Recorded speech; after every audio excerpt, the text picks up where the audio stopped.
So Suicide Squad has been out for a little while now, and as it turns out, it kind of sucks. This would be the prime opportunity for me to jump in with my usual called it, told you so. I could cut to that clip from Community, but you know what? I don't want to do that. I'm above that, and that's not what's important. What's really important here is that we take in this movie and the effect that it's going to have on the DC Universe, what lies in the future, really take a look at it objectively and try and figure out what the potential that it could have had.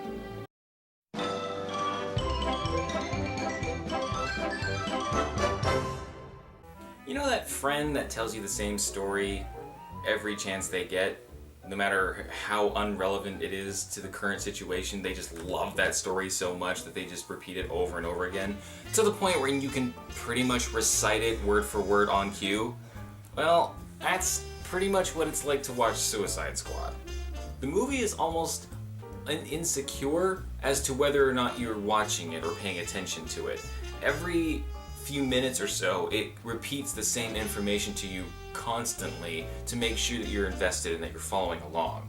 And this is where we talk about the politics behind the movie, because there was so much going on with the behind the scenes with this movie, it's kind of impossible to not mention it, at least because you can tell. It'd be different if it felt like a complete movie and you wouldn't have even noticed, but just watching the movie, you can tell that it's been messed with to the point where it's almost incoherent.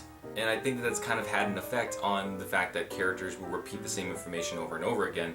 They've cut and spliced and messed with the movie so much that they've lost track of when and where things were, and certain things couldn't be removed in post because they were kind of intertwined, kind of the George Lucas effect. Like Will Smith will say the same line twice in two different scenes, and he'll say it the exact same way. They'll repeat the same information about the Enchantress. They'll say, you know, they make it very apparent what her weakness is, and they demonstrate it, and then later on in the movie, when certain things happen, characters will repeat that same information almost verbatim. Again, it's almost as if the movie doesn't think you're paying attention, so it's constantly like repeating itself over and over again. Really, it's distracting, it's annoying, and it's a huge waste of time. You could probably cut the movie's runtime down by about 20 minutes by just going back through and trimming it a little bit. It kind of makes me a little depressed that the editing for this movie is as awful as it is, because as bad as the editing is for this movie, the editors still got paid. Like, big money. Like, there were still quadruple digits involved in that paycheck, and yet I'm the clown on the internet with 4-digit subscribers making scratch, and yet I will do a better job editing this review than big top dollar Hollywood editors will with a full production movie. And again, I almost feel bad saying that because I don't know to what extent the studio interfered with the movie.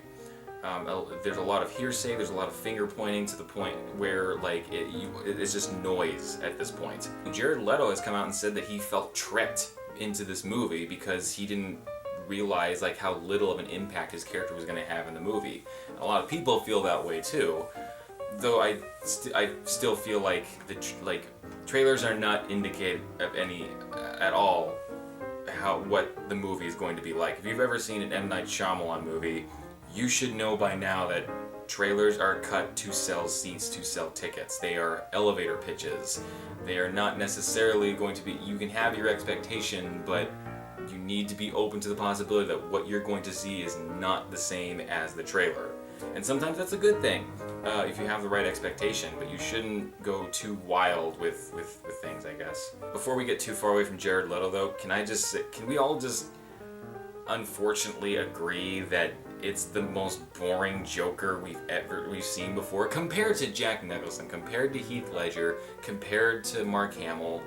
This is the weak, even Cesar Romero, this is the weakest Joker I think we've seen so far.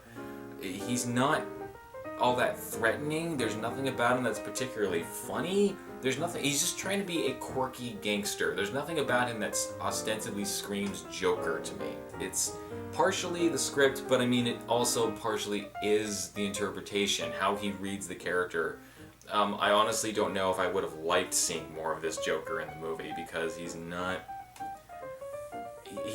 any kind of a presence. He's such a non-presence in the movie. He has no impact whatsoever on anything, but even if he were to be kind of intertwined into the bigger story, the performance is just so shoddy and weird, and not in like the uncomfortable Joker kind of way. Like, every Joker has had some kind of like big moment that that burns its way into your memory. There's nothing about this Joker there's nothing about him I remember. I just remember him wearing face makeup, and that's pretty much it. They put the Suicide Squad together because they want to prepare in case of another Zod situation from Man of Steel, in case another alien that can destroy the world comes down. What is an Australian with a boomerang gonna do? What is Harley Quinn's baseball bat gonna do? What is Killer Croc's slightly above average muscle gonna do? But if you really want to get into, like, just like, are the characters entertaining? Are they enjoyable enough to get into? The performances, yes. A lot of the characters, though, don't really have a whole lot of weight to them. Like I said, Croc is a nothing, really. Captain Boomerang has his moments, but generally he's kind of weak. Slipknot, I mean, he might as well have been wearing a red shirt when he walked onto the screen. It was so apparent, like, what he is in the movie.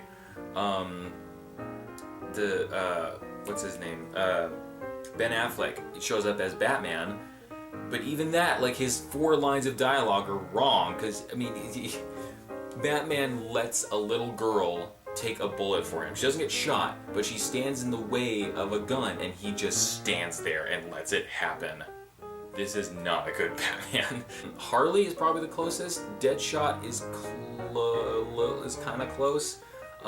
They had to have at least one of them be sort of the main protagonist, someone to connect to, and his family stuff going on. The Deadshot from the comics is much more cold-hearted than that.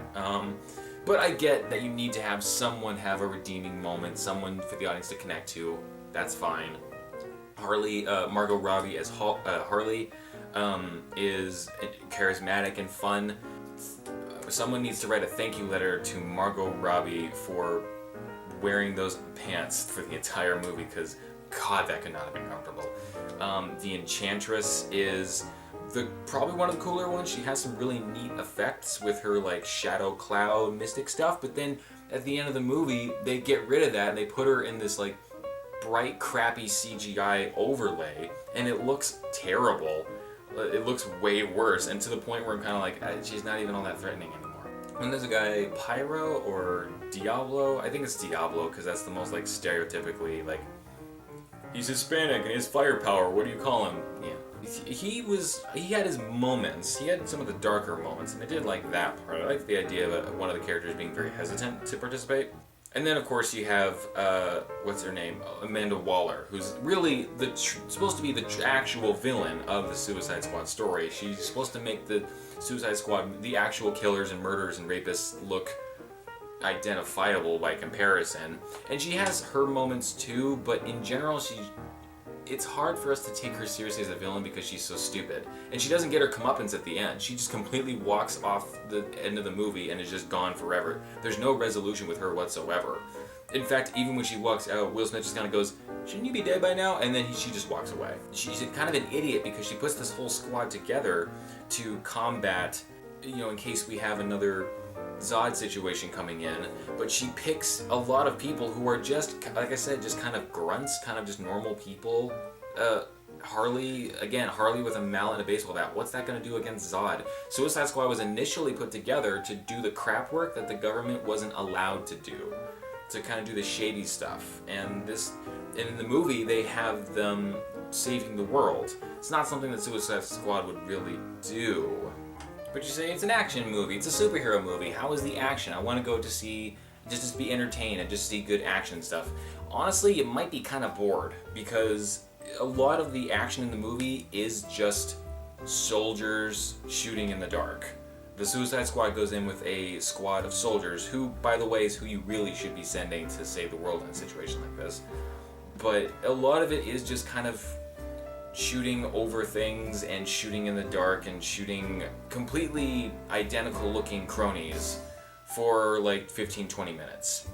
There's very little like creative combat. In fact, the only kind of creative combat is in the melee stuff, and that's usually Harley Quinn, and it's usually over in about 10 seconds. So if you're going for the action, you're going to be kind of ripped off. If you go for the humor and the characters, you might do a little bit better. Will Smith and Margot Robbie's characters are they're just charismatic enough to maybe pull you through the movie, but action-wise, it's pretty weak. Even Man of Steel did better with action in that little cul-de-sac fight scene than this movie does in his entire runtime. Suicide Squad could have very well been the turning point for the DCU movies, but unfortunately, the studio panicking and the paranoia of trying to measure up to what Marvel's doing, they ended up sticking their fingers too far and messing with what could have been a very important movie, the cornerstone, for the series. And so now what we're end up left with is something that looks and feels like it's been messed with. You can almost see the stitches holding the whole thing together. And it's really a shame because the director involved has a lot of good previous work. Like I said, the charisma with your two lead characters is really good. I mean, there was something here. The idea of a Suicide Squad movie is really cool. People like anti-heroes. Guardians of the Galaxy did really well, but I feel like they were trying to copy that a little too much. Especially with changing the marketing from being a dark, grim kind of movie into, if you look at the way the promos and the trailers changed over time, kind of proves how they were trying to measure up or just basically copy Guardians of the Galaxy, especially with all the pop music in the movie. So yeah, Suicide Squad kind of sucks. It's not rage-inducing. Honestly, kind of fascinating to watch, just knowing the politics or not the politics, but the goings-on behind the movie. And I would recommend watching it when it's on DVD because there's a chance that we might get to see the original idea or closer to the original idea of what this was going to be before the studio went in and just fucked it all to hell. We might get to see more Joker scenes and see how it would have tied together Harley and all them, and all that. I don't know. We might. It's a very hesitant recommendation for rental. I don't recommend seeing it in theaters because theater prices are so expensive. I'd say wait. I'd say see, I don't know, 9 Lives